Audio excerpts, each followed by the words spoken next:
Hi friends, hello, welcome to our channel. అందరు ఎలా ఉన్నారండి? బాగున్నారా? నేను చాలా చాలా బాగున్నాను. అందరు బాగుండాలని నా మనస్ఫూర్తిగా కోరుకుంటాను. ఈరోజు నేను బీరకాయ మెంతి కూర ఎలా ప్రిపేర్ చేశానో చూపిస్తాను. మరియు టమాటో రైస్ కూడా చేశాను, అది కూడా మీకు చూపిస్తాను. మీరు నా ఛానల్ కొత్తగా చూస్తున్నట్లయితే సబ్స్క్రైబ్ చేసుకోండి. చిన్న లైక్ ఇచ్చి నా ఛానల్ను సపోర్ట్ చేయండి. ఈరోజు మార్నింగ్ అయితే టమాటా రైస్ అయితే ప్రిపేర్ చేశానండి. ఇప్పుడైతే మీకు చూపిస్తాను. స్టవ్ వెలిగించుకొని ఒక బౌల్ పెట్టుకొని అందులోకి 2 table spoon oil, 1 table spoon నెయ్యి వేసుకోవాలి. కొద్దిగా జీలకర్ర, కొంచెం మసాలా దినుసులు, 2 పచ్చిమిర్చి చీలికలు, కొంచెం ఉల్లిపాయ ముక్కలు వేసుకోవాలి. ఉల్లిపాయ ముక్కలు అయితే కొంచెం గోల్డెన్ బ్రౌన్ కలర్ వచ్చేంత వరకు వేయించుకోవాలి. వాటిని అయితే ఒకసారి కలుపుకొని కొంచెంసేపు మూత పెట్టి మగ్గించుకోవాలి. ఇక్కడైతే ఉల్లిపాయ ముక్కలు మగ్గిపోయాయి. మగ్గిన తర్వాత అందులోకి కొద్దిగా పుదీనా వేసుకుంటున్నాను. పుదీనా అయితే కొంచెం ఎక్కువనే వేసుకోవాలండి, టేస్ట్ మంచిగా ఉంటుంది టమాటో రైస్లో. ఇక్కడైతే 1/2 టేబుల్ స్పూన్ అల్లం వెల్లుల్లి పేస్ట్ వేసుకొని దీన్ని అయితే మంచిగా వేయించుకోవాలండి, పచ్చివాసన పోయేంత వరకు.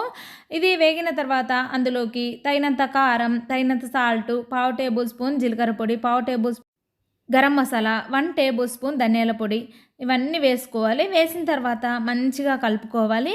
ఇదైతే మసాలా అంతా ఉల్లిపాయలకు పట్టేట్టుగా ఇలా మగ్గించుకోవాలండి. మగ్గించిన తర్వాత ముందుగా పేస్ట్ చేసుకున్న టమాటా ప్యూరీని అయితే ఇందులో వేసుకోవాలండి. వేసిన తర్వాత దీన్ని అయితే మంచిగా కలుపుకొని మూత పెట్టి మగ్గించుకోవాలి. ఇందులోకి ఆయిల్ పైకి తేరేంత వరకు ఇలా మగ్గించుకుంటే సరిపోతుందండి. ఇక్కడైతే ముందుగానే ఉడికించుకున్న రైస్ని అయితే వేసుకోవాలండి. వేసిన తర్వాత దీన్ని అయితే మంచిగా కలుపుకుంటే సరిపోతుంది. ఇక్కడైతే టమాటా రైస్ అయితే రెడీ అయిపోయిందండి. రెడీ అయిన తర్వాత ఇందులో కొద్దిగా కొత్తిమీర వేసుకొని మరొక్కసారి కలుపుకొని ఒక 2 నిమిషాల పాటు మూత పెట్టి మగ్గించుకోవాలండి. అది మగ్గిన తర్వాత స్టవ్ ఆఫ్ చేసుకుంటే సరిపోతుందండి. చూడండి, ఆ 2 నిమిషాల్లో టమాటా రైస్ అయితే రెడీ అయిపోయింది. మీరు కూడా ఎప్పుడైనా ఇలా ట్రై చేసి చూడండి. నేనైతే ఎటైనా బయటకు వెళ్ళేది ఉంటే మాత్రమే ఇలా టమాటా రైస్ అయితే ప్రిపేర్ చేసుకొని వెళ్తానండి. ఎందుకంటే ఇది ఈవినింగ్ వరకైనా పాడవకుండా ఉంటుంది, చాలా టేస్టీగా ఉంటుందండి. చూడండి, మేమైతే బయట ఫుడ్స్ అయితే తినమండి, మేమైతే ఇలాగే ప్రిపేర్ చేసుకొని వెళ్తామండి ఎప్పుడైనా కూడా. ఇదైతే ముందు రోజు వ్లాగ్ అండి. ముందు రోజున అయితే నేనైతే బీరకాయ మెంతి కూర అయితే రెడీ చేశానండి. అందులో కొద్దిగా పప్పు కూడా వేశాను. ఇప్పుడైతే మీకైతే రెడీ చేసి చూపిస్తానండి. ఇక్కడైతే ముందుగానే బీరకాయ ముక్కలు అయితే కట్ చేసి పెట్టుకున్నాను. మెంతి కూర కూడా కట్ చేసి పెట్టుకున్నానండి. ముందుగానే పెసరపప్పు పెట్టుకున్నాను. ఇలా నానబెట్టామనుకోండి ఇది కర్రీ అయితే ఒక 2 మినిట్స్లోనే అయిపోతుందండి. మీరు కూడా ఎప్పుడైనా ఇలా ట్రై చేసి చూడండి. ఇక్కడైతే స్టవ్ వెలిగించుకొని ఒక బౌల్ పెట్టుకొని అందులోకి 2 టేబుల్ స్పూన్ ఆయిల్ వేసుకోవాలి. కొంచెం జీలకర్ర, కొంచెం ఆవాలు, కొద్దిగా పచ్చిమిర్చి చీలికలు, కొద్దిగా కరివేపాకు, కొంచెం ఉల్లిపాయ ముక్కలను వేసుకొని వాటిని అయితే గోల్డెన్ బ్రౌన్ కలర్ వచ్చేంత వరకు వేయించుకోవాలి. అవి వేగిన తర్వాత అందులోకి ముందుగా కట్ చేసుకున్న బీరకాయ ముక్కలను వేసుకొని మూత పెట్టి మగ్గించుకోవాలి. అది కూడా కొద్దిగా మగ్గిన తర్వాత అందులోకి మెంతి కూర వేసుకోవాలండి. మెంతి కూర అయితే ఇక్కడ కొంచెం ఎక్కువనే వేస్తున్నాను, ఎందుకంటే చాలా టేస్టీగా ఉంటుంది, హెల్త్కి కూడా చాలా మంచిది కాబట్టి ఇలా మెంతి కూర కూడా వేసానండి. వేసిన తర్వాత అందులోకి ముందుగా నానబెట్టుకున్న పెసరపప్పు వేసుకుంటున్నానండి. ఇలా గుప్పెడే నానబెట్టానండి, కానీ ఇది నానిన తర్వాత చాలా అవుతుంది కదా పెసరపప్పు, ఇలా కొంచెం ఎక్కువగానే అయిపోయిందండి. ఇది చపాతీలోకి అయితే చాలా టేస్టీగా ఉంటుంది, రైస్లో కూడా చాలా బాగుంటుందండి. ఇక్కడైతే పెసరపప్పు కూడా అన్నీ ఉడికిపోయాయండి. ఉడికిన తర్వాత వీటిని అయితే ఒకసారి మంచిగా కలుపుకోవాలండి. కలిపిన తర్వాత మరికొంచెం సేపు మూత పెట్టుకుని మగ్గించుకుంటే సరిపోతుందండి. ఇక్కడైతే అందులోకి తగినంత పసుపు, తగినంత కారం, తగినంత సాల్ట్ వేసుకుంటున్నాను. నేనైతే ఈ కర్రీలో కొంచెం కారం ఎక్కువనే వేస్తానండి, ఎందుకంటే బీరకాయ కొంచెం స్వీట్గా ఉంటుందండి, తక్కువ కారం వేసాం అనుకోండి, అందుకోసమనే నేను కొంచెం ఎక్కువనే వేస్తానండి. వేసిన తర్వాత దీన్ని అయితే మంచిగా కలుపుకోవాలి. కలిపిన తర్వాత అందులోకి తగినంత వాటర్ వేసుకోవాలండి. వాటర్ క్వాంటిటీ అయితే నేను కొంచెం ఎక్కువనే వేసుకుంటాను, ఎందుకంటే పప్పు కొంచెం మంచిగా మగ్గిపోవడానికి అయితే వేసుకుంటానండి. చూడండి, వేసిన తర్వాత దీన్ని అయితే కలుపుకొని ఒకసారి మంచిగా మూత పెట్టి మగ్గించుకోవాలండి. ఇదైతే మగ్గిన తర్వాత ఇందులోకి అయితే కొద్దిగా కొత్తిమీర వేసుకుంటే సరిపోతుందండి. ఇప్పుడైతే బీరకాయ పప్పు మగ్గిపోయింది, ఒకసారి అయితే చూద్దామండి. ఇక్కడైతే బీరకాయ పప్పు అయితే మగ్గిపోయిందండి. మగ్గిన తర్వాత దీనిలో కొద్దిగా కొత్తిమీర వేసుకొని ఒకసారి కలుపుకుంటే సరిపోతుంది, మంచిగా ఉంటుందండి బీరకాయ మెంతి కూర. ఇందులో పప్పు కూడా వేసాం కాబట్టి మరీ టేస్టీగా ఉంటుందండి. మీరు కూడా ఎప్పుడైనా ట్రై చేసి చూడండి.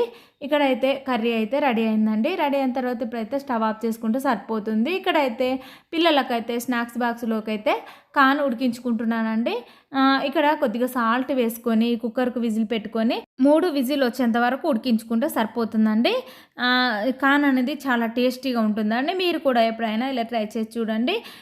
ఈరోజైతే ఇక్కడ నేను దోసలోకైతే టమాటా చట్నీ అయితే ప్రిపేర్ చేస్తున్నాను. ఏం లేదండి, ముందుగానే టమాటాలు కట్ చేసుకొని ఒక బౌల్‌లోకి వేసుకోవాలి. అందులోకి కొంచెం జీలకర్ర, కొంచెం కొత్తిమీర, కొంచెం కరివేపాకు, కొంచెం వెల్లుల్లి రెబ్బలు, కొద్దిగా ఆయిల్ వేసుకొని కొన్ని పండు మిర్చి వేసుకోవాలండి. లేకపోతే పచ్చిమిర్చి అయినా పర్లేదండి. ఇలా వేసుకున్న తర్వాత దీన్నైతే మంచిగా మగ్గించుకోవాలండి. చూడండి, ఇలా మగ్గిన తర్వాత స్టవ్ ఆఫ్ చేసుకుంటే సరిపోతుందండి. ఇప్పుడైతే నేను దోసలు ప్రిపేర్ చేద్దాం అనుకుంటున్నాను. అందుకోసమని ఇప్పుడు ఈ కార్న్ అయితే వేరే స్టవ్ మీదకి షిఫ్ట్ చేస్తున్నానండి. ఇక్కడైతే దోస పెనం పెట్టుకొని దోసలు వేద్దాం అనుకుంటున్నాను. స్టవ్ కొంచెం బర్నర్లు పెద్దగా వచ్చే దానిపైనే దోసలు వేస్తానండి. ఈజీగా అయిపోతాయి, ఫాస్ట్గా మంచిగా వేగుతాయండి. అందుకోసమనే దీనిపై నేనైతే దోస పెనం పెట్టుకుంటున్నాను. దీనికైతే మంచిగా కొంచెం ఆయిల్ అప్లై చేసుకున్న తర్వాత దోసలు వేసుకుంటే సరిపోతుందండి. ఇప్పుడైతే దోస పిండిలో కొద్దిగా సాల్ట్ వేసుకొని తగినంత వాటర్ వేసుకొని పిండిని అయితే మంచిగా కలుపుకోవాలండి. కలిపిన తర్వాత ఇప్పుడైతే నేనైతే దోసలు వేసుకుంటున్నానండి. పిల్లలకైతే దోశ అంటే చాలా ఇష్టం అండి మా ఇంట్లో. అందుకోసమనే నేను ఎక్కువ దోశని ప్రిపేర్ చేస్తానండి. ఈరోజు కూడా అంతే అండి. మామూలుగా ప్లెయిన్ దోశ వేస్తున్నానండి. ఎప్పుడైనా ఎగ్ దోశ, మసాలా దోశ అన్ని రకాలైతే వేస్తానండి.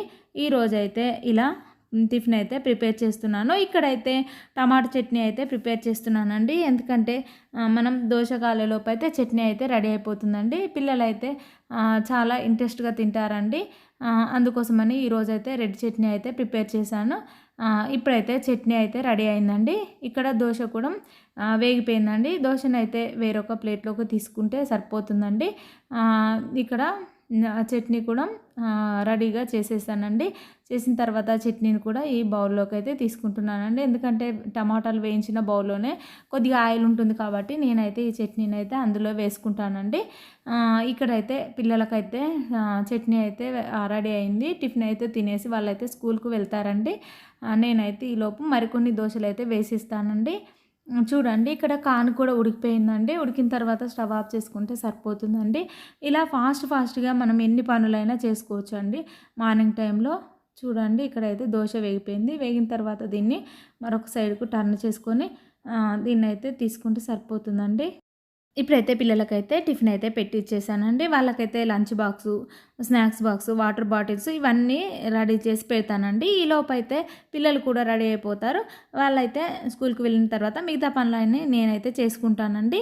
ఇంతటితో ఈ వీడియో కంప్లీట్ అయింది. మీకు నా వీడియో నచ్చిందనే అనుకుంటున్నాను. మీకు నా ఛానల్ నచ్చినట్లయితే లైక్ చేయండి, కామెంట్ చేయండి, సబ్స్క్రైబ్ చేయండి.